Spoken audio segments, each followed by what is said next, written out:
अस्सलामुअलैकुम। अच्छा देखें, बच्चे की ज़िपर जैकेट कोरिया का माल मैं आपको दिखा रहा हूँ। ठीक है,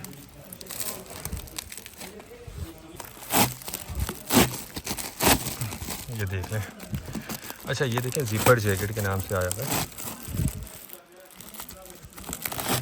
बच्चे की इस जैकेट के नाम से। अच्छा इसमें जो है आपको ये देखें, फ्लीस वाली जैकेट भी मिलेगी, इसमें पैराशूट भी आपको मिल जाएगी, इसमें वूल जैकेट भी आपको निकलेगी। ठीक है, बच्चा ज़िपर जैकेट के नाम से ये माल आया हुआ है। 80 किलो वाला बंडल कोरिया का स्टॉक है, ज़बरदस्त कंडीशन है, ये देख लें।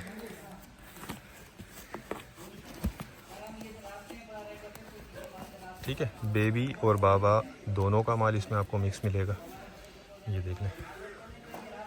इसमें फ्लीस भी है, इसमें पैराशूट भी नज़र आ रही है, ये फ्लीस वाली। ठीक है, अच्छा ये देखें, ओरिजिनल पैकिंग होती है बाहर की, कोरिया की ओरिजिनल पैकिंग है। रेट इसके डिस्क्रिप्शन में दिए गए, बाकी कंडीशन वगैरह देखें, माल की ज़बरदस्त नज़र आ रही है।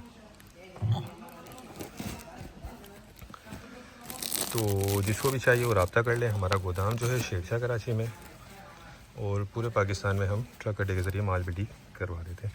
अच्छा ये थोड़ा ज़्यादा गर्म लग रहा है, ये देख लें। इस तरह का जो है, जहाँ पे ठंड ज़्यादा पड़ती है उन इलाकों में इसकी बहुत डिमांड होती है, ठीक है। ये फुल गर्म है। ठीक है, रेट डिस्क्रिप्शन में है, तो जिनको भी चाहिए वो रब्ता करके अपना ऑर्डर बुक करवा लें। टाइटल में नंबर दिया हुआ है और रेट डिस्क्रिप्शन में दिए गए। तो उम्मीद करता हूँ वीडियो को पसंद आई होगी। नेक्स्ट वीडियो तक के लिए इजाज़त दीजिए। अल्लाह हाफिज़।